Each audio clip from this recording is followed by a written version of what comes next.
Hola. A nuestro alrededor, ahora mismo, hay una fuerza invisible que lo está moviendo casi todo, desde el teléfono que tenemos en la mano hasta las luces de la ciudad entera. Sí, es la electricidad. Pero, ¿qué es realmente? ¿Cómo funciona? Bueno, hoy vamos a meternos de lleno en ese mundo invisible para entender de una vez por todas las reglas que lo gobiernan. Y para empezar, vamos a plantear una pregunta que seguro muchos se han hecho alguna vez. ¿Por qué ese cable de metal que lleva la corriente siempre, pero siempre, va cubierto de plástico? La respuesta a esta pregunta tan simple es en realidad la clave para entender cómo funciona toda la electricidad. Vamos a descubrirlo. Ok, vamos a sumergirnos en esto. Para poder entender la electricidad, primero necesitamos conocer al protagonista de nuestra historia, el electrón. En serio, toda la electricidad en su nivel más básico no es más que la historia de cómo se mueven estas partículas diminutas. Y aquí está la definición clave de todo esto.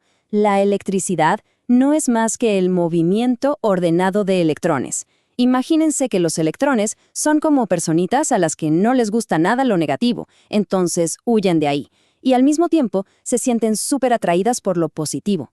Bueno, ese viaje, ese caminito que hacen, es lo que llamamos corriente eléctrica. Así de simple y fundamental. Y con esto, ¡pum!, respondemos la pregunta del principio sobre los cables. Resulta que los materiales se dividen en dos grandes equipos. Por un lado están los conductores, como el cobre. Ellos tienen electrones en su capa más externa que andan medio sueltos, listos para moverse. Son los famosos electrones libres. Por otro lado, tenemos los aislantes, como el plástico. Ahí los electrones están súper agarrados, no se mueven para nada. Por eso envolvemos el cobre en plástico, para que la corriente vaya por donde tiene que ir y para que nosotros estemos protegidos.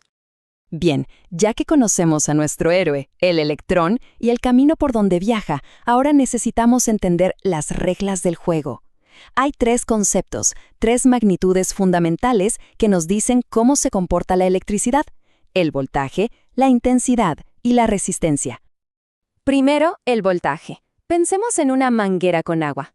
El voltaje es como la presión, la fuerza con la que sale el agua. Es el empujón que necesitan los electrones para empezar a moverse. Sin voltaje, no hay movimiento. Así de simple. Lo medimos en voltios. Y claro, a más voltaje, más fuerte es el empujón. Luego tenemos la intensidad, que también llamamos corriente. Si seguimos con la idea de la manguera, la intensidad sería la cantidad de agua que está fluyendo. O sea, es el número de electrones que pasan por un punto del cable en un segundo. Esto lo medimos en amperios. Más amperios significa que están pasando muchísimos más electrones. Y para cerrar el trío está la resistencia. Todo material, por muy conductor que sea, se opone un poquito al paso de los electrones.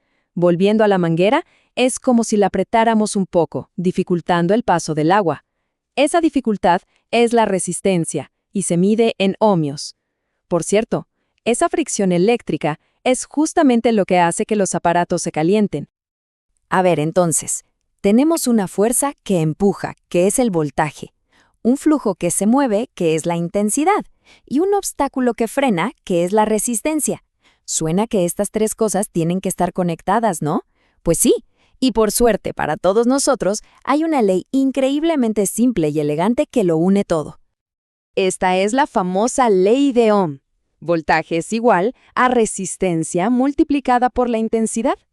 Esta simple fórmula es de verdad la piedra angular de toda la electricidad. Con ella, si conocemos dos de los valores, siempre, pero siempre podemos calcular el tercero. Es fundamental para diseñar cualquier cosa que funcione con electricidad. Y para que esto no se nos olvide nunca, existe un truco buenísimo: el triángulo de la ley de Ohm. Es súper fácil. Uno tapa con el dedo la letra de lo que quiere averiguar y la fórmula aparece sola. Si tapamos la V de voltaje, nos queda R al lado de I. O sea, se multiplican. Si tapamos la I de intensidad, nos queda V arriba de R, o sea, se dividen. Es una herramienta visual súper práctica. Ahora pasemos a ver cómo armamos todo esto en la práctica. Hay dos formas básicas de conectar las cosas en un circuito, dos tipos de caminos que podemos crear para nuestros electrones, en serie o en paralelo. Y créanme, la forma en que los conectamos lo cambia absolutamente todo. Mira, en un circuito en serie es como una fila india. Los componentes están uno detrás del otro, en un único camino. La corriente que pasa por el primero es exactamente la misma que pasa por el último. El problema, piensen en las luces de Navidad viejas. Se quemaba una y se apagaba toda la tira. Eso es un circuito en serie. En paralelo, en cambio, cada componente tiene su propio caminito. Aquí el voltaje es el mismo para todos, pero la corriente se divide. Si un foquito se quema, los demás ni se enteran, siguen prendidos. Esta tabla muestra qué tan brutal es el cambio. Si tenemos dos resistencias de 6 ohmios y las conectamos en serie, la resistencia total se suma, 12 ohmios. Pero si esas mismas dos resistencias las conectamos en paralelo, la resistencia total es de solo 3 ohmios. Es muchísimo menos. O sea que el tipo de conexión altera por completo el comportamiento del circuito. Muy bien, ya vimos la teoría, pero ¿dónde encontramos todo esto en el mundo real? La verdad es que está en todas partes, y muchas veces de formas súper ingeniosas que ni nos imaginamos. Aquí vemos algunas de las piezas clave. El interruptor, que es básicamente una puerta que abre o cierra el camino para la corriente. El fusible, que es como un guardián que se sacrifica. Si la corriente es muy alta, se quema para cortar el paso y proteger el aparato. Y las resistencias, que se usan a propósito para controlar cuánta corriente pasa por un lugar. Y aquí tenemos un ejemplo fascinante, el chasis de un coche.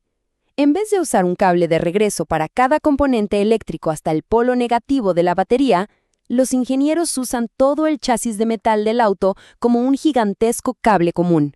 Esto ahorra una cantidad enorme de cables, de peso y de dinero. Es una aplicación brillante del concepto de conductor. Así que la próxima vez que prendamos una luz, carguemos el teléfono o arranquemos el auto, podemos recordar este viaje invisible de los electrones. Ahora que conocemos las reglas básicas de este juego, la pregunta que queda flotando es, ¿qué aparato de nuestra vida cotidiana vamos a ver con otros ojos a partir de hoy?